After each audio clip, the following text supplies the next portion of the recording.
محبت میں نہیں کہا، ایک حقیقت کی طرف نبی متوجہ کر رہے ہیں، وہ ثابت ہے، قرآن گواہ ہے۔ آپ بتائیے نبی کس لیے آئے تھے؟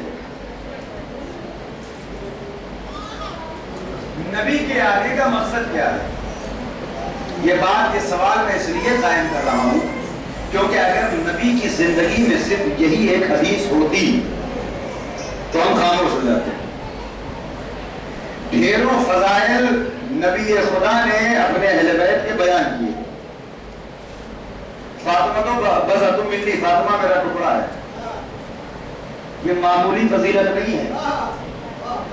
اگر ہم روز سنتے ہیں تو یہ نہ سوچیں کہ عام سی بات ہے تو ہم روز سنتے ہیں۔ میرا ٹکڑا کا کیا مطلب؟ یعنی فاطمہ جزو رسالت ہے۔ اور واضح کر دوں آپ کی خدمت میں، مولائیوں کا مجمع ہے، یعنی فاطمہ جزو رسالت ہے۔ کیا مطلب؟ یعنی اگر نبی کے بعد فاطمہ اپنا حق مانگے تو یہ مت کہنا کہ فاطمہ مانگ رہی ہے، یہ خدا کا رسول اپنے حق کا مطالبہ کر رہا ہے۔ لحم کا لحمی کا کیا مطلب؟ تمہارا گوشت میرا گوشت، تمہارا خون میرا خون۔ وہ سوال فاطمہ نہیں ہے، سوال رسالت ہے۔ معمولی فضیلت کی ایسے ہی ان حدیثوں کو چھپایا نہیں جا رہا ہے۔ نبی کس لیے آئے تھے؟ اچھا، اسی کے ذیل میں یہ تو ہمارا شرف ہے، اکثر کہا جاتا ہے کہ اہل بیت کو ماننا ہماری مجبوری ہے۔ یہ غلط بات ہے، ایسا نہیں کرنا چاہیے۔ مجبوری جو ہوتی ہے وہ جبرن کوئی کام کرایا جاتا ہے تو وہ کام کیا جاتا ہے۔ یہاں کون ہے کہ جو اہل بیت کو زبردستی مان رہا ہے؟ یعنی گن پوائنٹ میں منوایا گیا ہو کہ اہل بیت کو نہیں مانو گے تو گولی ماریں گے، کوئی ہے ایسا؟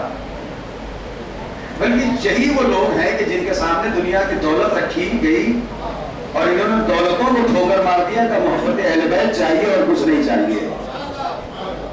اور آپ کی خدمت میں عرض کر دوں، آج میں امام علی رضا علیہ السلام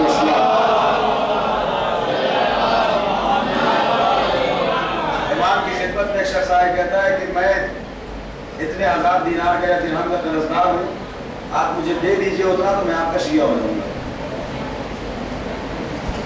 امام علیہ السلام نے حکم دیا خادم کو کہ اس کی جو ضرورت ہے اسے پوری کرو۔ اتنے درہم یا دینار اسے دے دیے کہ لے جا۔ پھر امام نے کہا سن، تو نے کہا کہ میں تجھے اتنا دوں گا تو تو شیعہ ہو جائے گا؟ کہا کوئی ضرورت نہیں ہے تجھے اتنی دیناروں کے بدلے شیعہ ہونے کی۔ کہا کیوں؟ کہا اس لیے کہ اللہ نے ہمارے شیعوں کی تعداد معین کر رکھی ہے، نہ اس سے زیادہ ہو سکتے ہیں نہ اس سے کم ہو سکتے ہیں۔ ہے تاریخ کے جتنی بے شمار فضائل اور حدیثیں ہیں، ایک فضیلت اور جو دشمن کی زبان سے ہمیں سننے کو ملتی ہے اس طرف میں انشاءاللہ کل جاؤں گا۔ آج اس چیپٹر کو مکمل کر دیا جائے۔ مشہور زمانہ فقرہ ہے خلیفۃ المسلمین کا کہ لولا علی لا ہلکا فلاں۔ تو میں ممبر سے نہیں دہرا سکتا، آپ تو دہرا سکتے ہیں۔ البتہ بڑا اچھا نام تھوڑی ہے کہ اسے لیا ہی جائے، قاعدے سے لکھ دو تو صاف نظر آنے لگتا ہے۔ ایک بار صلوات پڑھ عظمت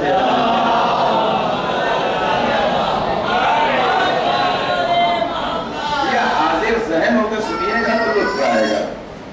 اور یاد رکھیے، جس نے اہل بیت کے چاہنے والوں کو خوش کیا اس نے اہل بیت کو خوش کیا۔ وہ میں آپ کی دل آزاری کا سبب نہیں بن سکتا، اور میں یہ سوچ لیجیے میں ٹوپی والا خطیب نہیں ہوں کہ صرف یہی سب پڑھوں گا۔ سر پہ امامہ ہے تو میں وہ بھی تقریر کر سکتا ہوں کہ آپ سوتے ہوئے نظر آئیں گے، تو میں وہ کرنا نہیں چاہ رہا ہوں۔ یا میں اللہ کے آخری ایام ہے تو اہل بیت کی فضیلت سن لیجیے تاکہ آئندہ برس تک یہ تازگی برقرار رہے، کیونکہ یہی وہ فضیلت ہے جس سے تھکن دور ہوتی ہے، کیونکہ یہی وہ ذکر ہے کہ جس سے ذکر قرآن کا لطف آتا ہے۔ بہرحال اگر علی نہ ہوتے تو کیا ہوتا؟ میں ہلاک ہو جائے گا۔ یہ جملہ ہے، اس کو تبرہ یا تنقید سمجھ کے چھپا دیا گیا۔ اہل بیت کے فضائل دو وجہ سے چھپائے گئے، کچھ نے دشمنی میں چھپائے، کچھ نے خوف کی وجہ سے چھپا دیے کہ بیان کر دیں گے تو کیا ہو جائے گا۔ بیان کرنے کا سلیقہ تو رکھو۔ وہ آیت اللہ نامنائی جو اتحاد بین المسلمین کی دعوت دیتے ہیں، کیا سمجھتے ہیں کہ وہ تبرہ نہیں پڑھتے؟ انہوں نے مسلمانوں کے مجمع میں کہا تھا کہ علی کا حق کس نے چھینا تھا، اور کوئی اختلاف نہیں ہوا تھا. یہ ان کا جملہ تھا کہ ہماری مجبوری ہے کہ ہم صحیح بات ایسے کہتے ہیں کہ وہ غلط لگتی ہے، اور ہمارا دشمن غلط بات اتنے پیار سے کہتا ہے کہ وہ ہمیں صحیح لگنے لگتی ہے. تو انداز بیان کا مسئلہ ہے، کوئی چیز تفریح بازی کے لیے میں نہیں پڑھ رہا ہوں. چھپا دیا گیا. اگر علی نہ ہوتے، جملہ انہوں نے کہہ دیا کر کے مارے کہ علی نہ ہوتے تو میں ہلاک ہو گیا ہوتا. لو لا علی، لو اگر لا نہیں ہوتے علی. اس طرف سے آواز آئی کہ صاحب آپ کہتے ہیں کہ دشمنی تھی، دیکھیے کہاں دشمنی ہے. یہ بھی تو کہہ رہے ہیں کہ لولا علی، لولا علی، علی نہ ہوتے، علی نہ ہوتے. بڑا پیارا جواب کسی نے دیا کہ بھائی مسئلہ لولا علی کہنے کا نہیں تھا، مسئلہ مولا علی کا کہنے کا تھا. اگر ایک بار مولا کہہ دیا ہوتا تو 70 مرتبہ لولا کہنے کی نوبت نہ آئی. محمد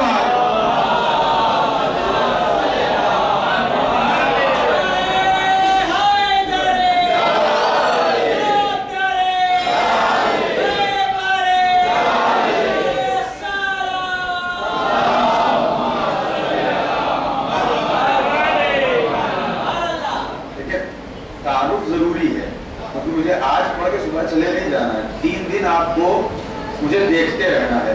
فیصل نہ اتفاقی رہی اور جو غیریت کی بو آتی رہی تو پھر کیسے کام چلے گا. لہٰذا ایسا ہو کہ پہلی مجلس میں آپ مجھے پہچانتے، میں آپ کو تو پہچانتا ہی ہوں. اس لیے کہنے میں پہچانے والا جہاں ہوتا ہے اچھا ہوتا ہے.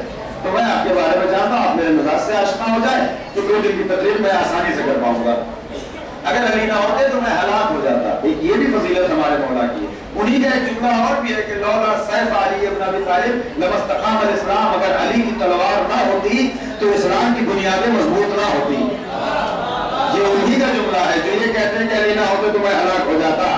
سوال یہ ہے کہ اے مسلمانوں، یہی سے تو سمجھ جاؤ جو تم دہرا بھی رہے ہو، کہہ بھی رہے ہو، پھر بھی سمجھ میں نہیں آتا. اسی سے ہم یہ سمجھنے لگتے ہیں کہ ختم اللہ علی قلوبہم وعلی سمعہم وعلی ابصارہم. یہی وہ لوگ ہیں کہ جن کے دلوں پر بھی تالے لگے ہوئے ہیں، جن کی آنکھوں پر بھی تالے لگے ہیں، جن کی سماعتوں پر بھی تالے لگے ہوئے ہیں کہ ہم بول رہے ہیں پھر بھی نہیں سمجھ رہے ہیں، ہم سن رہے ہیں پھر بھی نہیں سمجھ رہے ہیں، ہم دیکھ رہے ہیں پھر بھی نہیں سمجھ رہے ہیں. اپنے منہ سے کہہ رہے ہو کہ خلیفۃ المسلمین نے کہا کہ علی نہ ہوتے تو میں ہلاک ہو جاتا.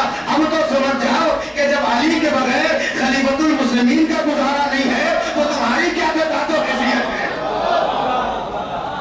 یہ فضیلت لے تو وہ تو مجبور ہے. سوال جو قائم کیا تھا وہ یہ تھا کہ نبی کس لیے آئے. کئی کتابیں بھری پڑی ہیں کہ نبی نے اہل بیت کی فضیلتیں بیان کی. جناب جابر بن عبداللہ انصاری نے سوال کر لیا رسول اللہ سے امامت کے بارے میں. تو رسول اللہ نے پہلے کہا جابر رحمت اللہ علیہ، جابر اللہ کی رحمت ہو تمہارے اوپر. سالتنی الدین علی دین باجمعہ. جابر تم نے کل دین کے بارے میں مجھ سے سوال کیا ہے. پہلے فضیلت بیان کی ہے، اس کے بعد بتایا ہے کہ امامت کی تعداد کتنی ہے. وہ تعداد یہ تھی جو نبی نے بیان کی تھی، وہ یہ تھی کہ اے جابر میرے بعد اماموں کی تعداد اتنی ہی ہے